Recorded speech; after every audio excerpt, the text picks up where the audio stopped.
Hey y'all, welcome back to my channel. I am so excited you're here. I'm Megan Kingsford and today we are talking about my 10 favorite super inexpensive activities to do with your kids this summer to help fight the funk.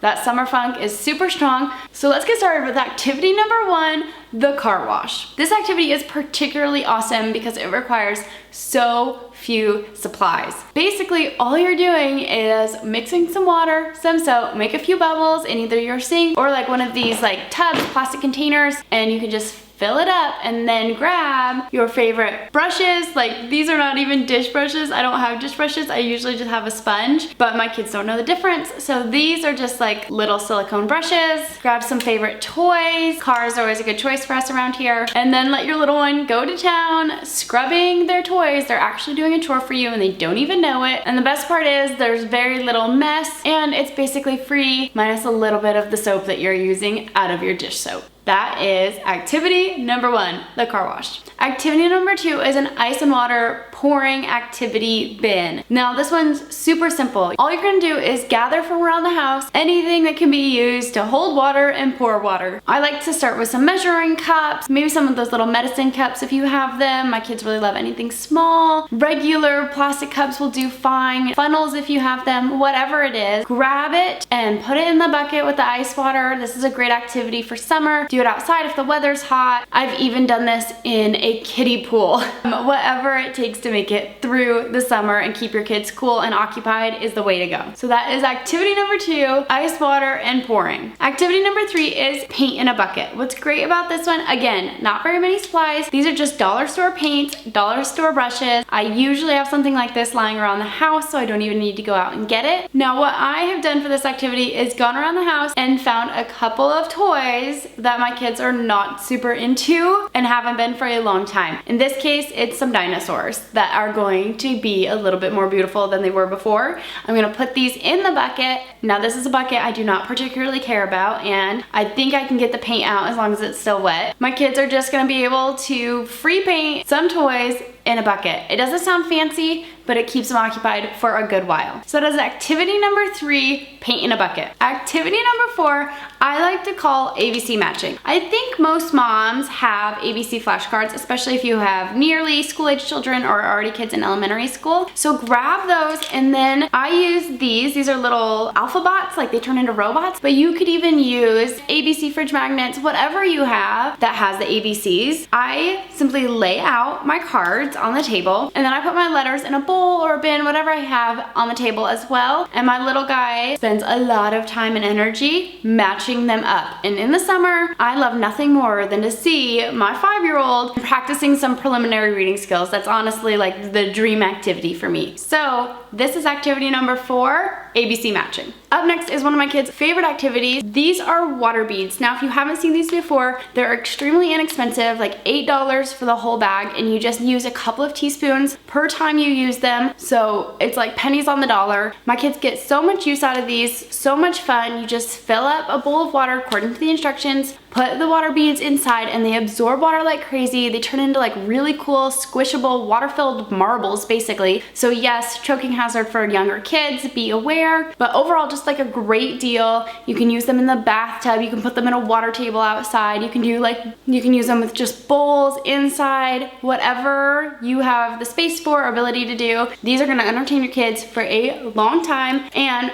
are super fun for you to play with too. So activity number 5 is water beads. Activity number 6 is a funkier one, and it's one I learned in a desperate move, and I call it tong cleanup. Basically, I hand my children kitchen tongs of whatever size I have. Sometimes that's regular size, sometimes I let them go crazy with the barbecue, like bigger size tongs. And what they do is when the toys are messy, they have to pick up everything with tongs. I set up the toy buckets that we keep, you know, relatively organized, and then as quickly as possible, they use their tongs to put all of the toys in the buckets they go in. I'm not saying I'm a genius, but it works with my kids like magic. Feel free to give it a try and let me know if it works for your kids in the description box below. Tong cleanup is activity number 6. Activity number 7 is cornstarch and water. We call it in this house white slime. It's incredibly genius because I have attempted to make slime a various number of ways, and this one, hands down, is the one that always works, my kids like, and it has 2 ingredients, cornstarch and water. And all you need to do is put cornstarch and water in a bowl, and it basically, like, the way cornstarch works is it thickens things, right? You can put it in soups or sauces and it will kind of thicken that. But what you're doing here is it just becomes this like slimy mass that my kids cannot get enough of. We put cars in it, dinosaurs, octonauts, any toy really they want, because all the cleanup requires is water. You can put anything in this slime mixture and rinse it all off perfectly clean underneath the faucet with water. Yes, sometimes my kids get this on the floor if I have them do it inside. It's preferably an outdoor activity because when the rain comes in next or you have a hose, you just spray it down and the entire activity is cleaned up so fast and so easily. It's a top favorite in my house for sure. Activity number 8 is what I call oodles of stickers. And now if you're like me as a mom of a 5, 3, and 1 year old, I have a lot of stickers, but not always like ones that go to stuff. Anyway, I just have like a lot of leftover stickers. And what I do is take pieces of paper, put them on the wall or the window, or even at the table with painter's tape so that they're not sliding around a whole bunch. And I hand off these like extra sticker packs that only have like, you know, 1 or 2 on the sheet, not things that I'm gonna take out of the house because it would be kind of pointless, but whatever extras I have, hand these off to my little ones and let them have a bunch of fun stickering to their heart's content on the pieces of paper. That's my one rule. So that is activity number 8, oodles of stickers. The previous 8 activities I've shown you are all ones you can do in the house. My final 2 activities are ones to get you out and about. It's a simple nature walk or backyard hunt, whichever you'd like to do, whatever is safer for the number of kids you have and their listening skills. All you're going to do is write down a list of the items your kids can think of that they want to go on a nature hunt for outside. So I would start with stuff that's easy. Stick, small rock, big rock, leaf. If you have older-ish kids that know like different kinds of leaves, that would be a cool thing. Anything you can think of that your kids want to find, I would keep it to a reasonable number, and then hand out little Ziplocs or little baggies you have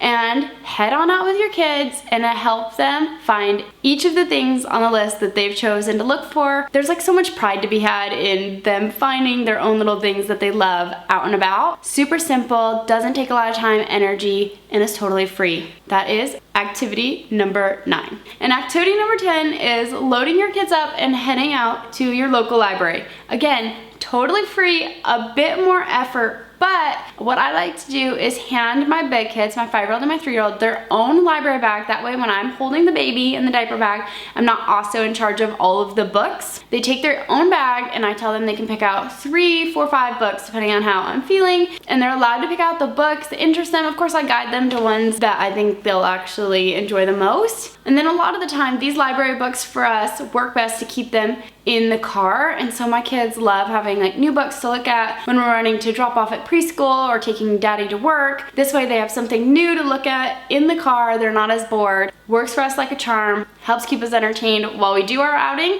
and later on, which is pretty freaking magical.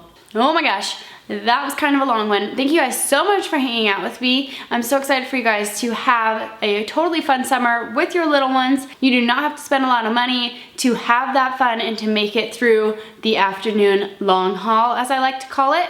But I'd love to hear from you. Drop a comment below if you've tried any of these activities or if you have a favorite one that's not on my list. I would love, love, love to know. Don't forget to hit subscribe. Follow me on Instagram. I am at Megan Kingsford over there as well. And I will see you guys in my next video soon. Bye!